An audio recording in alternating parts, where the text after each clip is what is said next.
परिजनों से मिलने के बाद ट्रंप इजरायली संसद पहुंचे, जहां सबसे पहले विजिटर बुक पर उन्होंने साइन किया और लिखा, एक शानदार और खूबसूरत दिन, एक नई शुरुआत। ट्रंप ने इजरायली संसद को संबोधित भी किया और कहा कि ये नए युग की शुरुआत है। ट्रंप ने यह भी कहा कि इस जंग को खत्म करना आसान नहीं था।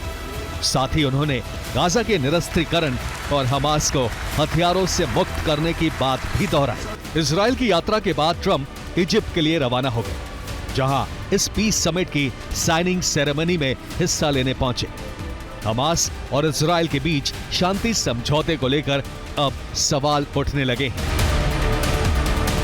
कि क्या गाजा युद्ध विराम कराकर ट्रंप ने शांति दूत की अपनी छवि मजबूत की है? क्या दुनिया में ट्रंप शांति दूत के रूप में खुद को स्थापित करने में कामयाब हुए हैं, या ट्रंप का शांति दूत वाला चेहरा एक दिखावा है और वो शांति दूत नहीं बल्कि एक डीलर है?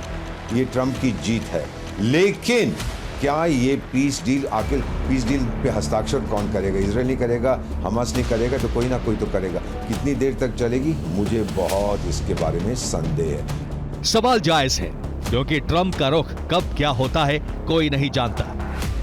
वो कब क्या फैसला लेंगे और कब अपने फैसले से यू टर्न ले लेंगे, इसकी भविष्यवाणी कोई नहीं कर सकता। हालांकि गाजा शांति समझौते को जिस तरीके से ट्रंप ने हैंडल किया, उसके बाद उनकी शांति दूत वाली छवि मजबूत जरूर हुई है, लेकिन इसे अंतिम चरण तक ले जाना आसान नहीं था। हमास और इजराइल दोनों के बीच जंग अपने सबसे भयावह रूप में जा पहुंची थी, लेकिन इसी बीच ट्रंप ने पर्दे के पीछे कुछ ऐसा किया जिसने विध्वंसक होती जंग का रुख ही मोड़ कर रख दिया।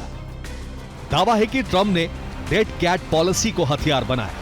ट्रंप ने हमास के एजेंट्स को विशेष विमान से वॉशिंगटन बुलाया, जहां उनसे गाजा शांति समझौते को लेकर चर्चा की। सिर्फ चर्चा ही नहीं, बल्कि उन पर कूटनीतिक दबाव भी बनाया। साथ ही बेंजामिन पर कुछ कठिन शर्तों को मानने का दबाव डाला। हमने उसको बोला कि पैसे वैसे तेरे को दे दूंगा, तू तो है टोटली भ्रष्ट, पूरी हमास की लीडरशिप टोटली करप्ट है, कुछ पैसे आपको दे देंगे, अब आप जाके स्वीकार करिए और जो करना है वो करिएगा। साइन उन्होंने कहा हम नहीं करेंगे, और फिर कहते हैं कि जो ट्रंप का प्लान था कि गाजा से सारे लोग बाहर निकाल दिए जाएं, कहीं इस देश में भेज दो, उस देश में भेज दो, वो भी हम स्वीकार नहीं करेंगे। मेरी बात मानिए, उनको और कोई चारा नहीं है। ट्रंप ने गाजा शांति समझौते के लिए साम दाम दंड भेद हर पैंतरा आजमाया। यहां तक कि दावा यह भी है कि इजिप्ट के राष्ट्रपति अब्देल फतह अल सीसी ने शांति समझौते की साइनिंग सेरेमनी में नेतन्याहू को निमंत्रण नहीं दिया था, लेकिन ट्रंप ने उन्हें फोन कर नेतन्याहू को बुलाने को कहा, जिसके बाद कई साल बाद अल सीसी और नेतन्याहू के बीच बातचीत हुई।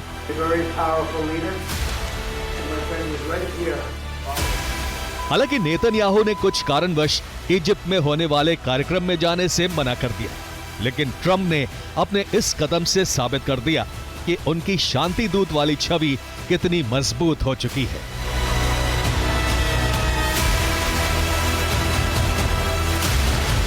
That's the first time I said the hostages are back. It feels so good to say it.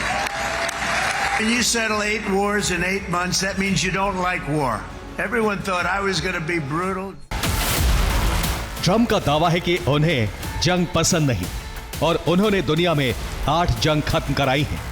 हालांकि एक तरफ वो अपनी शांति दूत वाली छवि दुनिया के सामने पेश कर रहे हैं, तो वहीं उनका एक चेहरा ऐसा भी है जो उनकी शांति दूत वाली छवि पर सवाल खड़े करता है।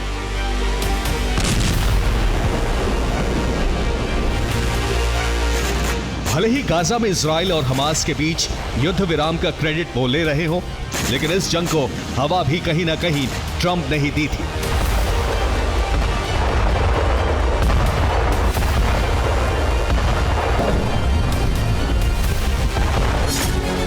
गाजा में हमास के खिलाफ जंग में इजराइल को खुला समर्थन ट्रंप ने ही दिया था। सिर्फ इतना ही नहीं, बल्कि नेतन्याहू को और ज्यादा खतरनाक हथियार दिए, जिससे इजराइल ने खुलकर गाजा में नरसंहार किया।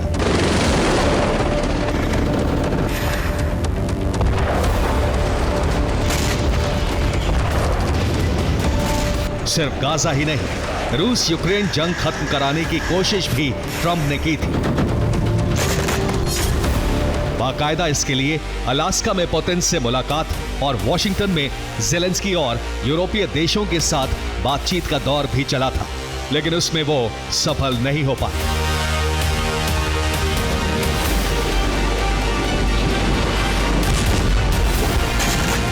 जिसके बाद ट्रंप ने शांति की जगह जंग को भड़काने का काम शुरू कर दिया।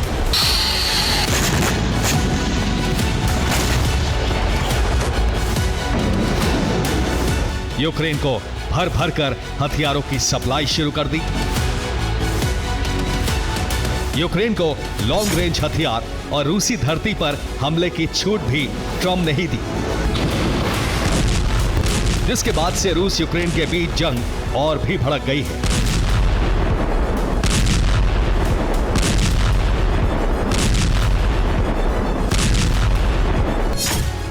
सिर्फ इतना ही नहीं, आइसलैंड पर कब्जा, बग्राम की जबरदस्ती मांग, कनाडा को अमेरिका का 51वां राज्य बताना, वेनेजुएला में जंग ट्रंप ने ही छेड़ी है। साथ ही ईरान पर हमले भी ट्रंप ने किए और इजराइल से करवाए।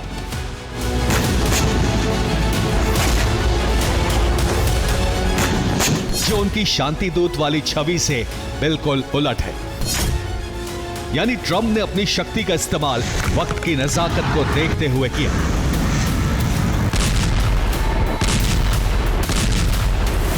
यही वजह है कि कोई उन्हें डीलर नंबर 1 कहता है तो कोई शांति दूत।